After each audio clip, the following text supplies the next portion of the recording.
Բարև ընկերներ, իսկ դուք գիտեիք, որ Նիկոլ Փաշինյանի սրտի ընդդիմադիրները դասվում են օլիգարխների շարքում։ Շնորհակալ եմ ձեր աջակցության եւ համբերատար սպասման համար։ Այսօր որոշել եմ խոսել Արմավիրի համայնքապետարանից եւ Արարատի մարզում տեղի ունեցող հետաքրքիր երևույթներից։ Պարոն Վարշամ Սարգսյան, ինչպե՞ս եք, լավ քնում եք։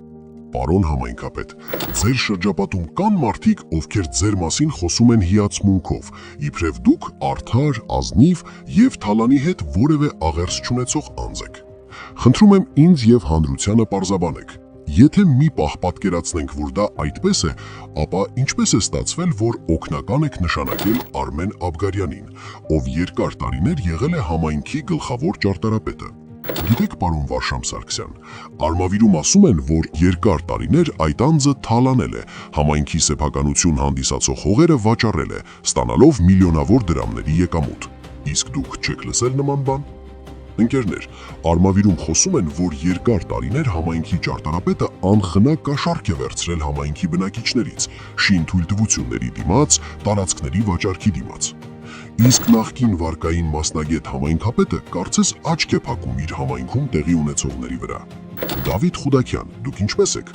Արմավիրում երկար ժամանակ ղեկավարել եք։ Ինչ կասեք, երբ տարածքի համար հասարակ քաղաքացի է դիմում, որպեսզի օրենքի տառին համապատասխան կարողանա ձեռք բերել եւ հասարակ ավտոտնակ կառուցի։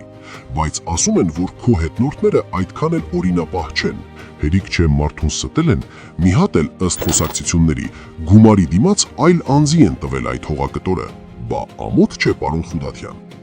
Ընկեր նախարար, բա ձեր Արմավիրի փոխքաղաքապետից կհավատաք, որ քաղաքացուն ասի, ինչու պետք է ոչ մի բանի դիմաց քեզ տարածք տանք։ Այդ ոչ մի բանը ինչի մասին է, պարոն նախարար։ Գիտեմ, որ հետաքրքրված եք իմ տեսանյութերով, վստահ եմ, որ ձեզ զեկուցելու են։ Պարոն Այք, հերիք է մարդկանց տարբերակ եք, հերիք է մարդկանց համբերության հետ խաղաք։ Մի օր լցվելու է այդ համբերության բաժակը եւ բոլորից սրբելու է տանի։ Քանի դեռ իշխանություն եք, խելոք ձեր պարտականությունները արեք իշահ հասարակության։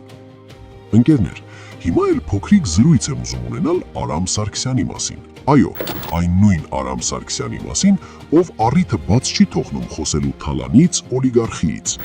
Պարոն Արամ Սարգսյան, Արարատում օդի աղտոտվածությունը ինչպիսին է։ Մարդիկ, հասարակ մահկանացուները ինչպես են։ Ձեզ եմ հարցնում, որովհետև ձեր գործարանի արտանետած օդի արդյունքում հարյուրավոր մեր հայրենակիցներ հիվանդանում են։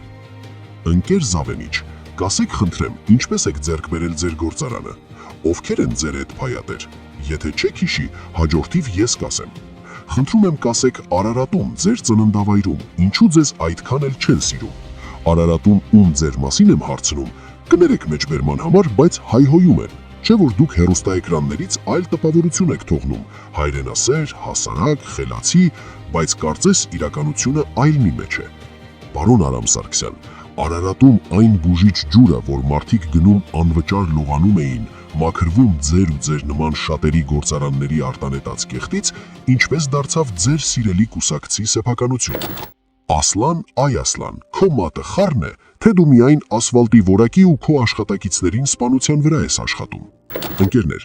այսպես Արամ Սարգսյանը բազմիցս խոսում է Թալանից, Քոչարյանի, Սերժի եւ մնացածի ապօրինություններից, բայց կարծես զլանում է խոսել սեփական շահադիտական գործունեությունից։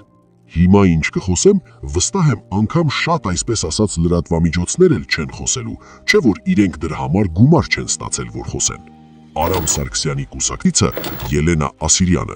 Արարատում գտնվող բուժիչ ջուրերը սեփականաշնորհում է, հյուրանոցային, ժամանցային կենտրոն հիմնում, ինչի արդյունքում հասարակ քաղաքացիները, ովքեր հազիվ-հազ իրենց գոյությունն են ապահովում, չեն կարողանում օգտվել բնության կողմից իրենց համայնքին տրված առավելություններից։ Ընկերներ, ես այս ամենի մասին ինչու եմ խոսում, որ կրկին ու կրկին որևէ մեկը չկարողանա հանրությանը մոլորեցնել իրենց կեղծ եւ սուտ խոստումներով։ Շատերը հարցնում են, ում ընտրել։ Ես նախընտրում եմ իրական հեղափոխություն, հայի հեղափոխություն իրականացնել։ Մոտորերս կխոսեմ, թե ինչու եմ դիմակով, ինչու չեմ բացահայտում իմ ով լինելը։ Շնորհակալ եմ, հարգանքներով, ձեր հայը։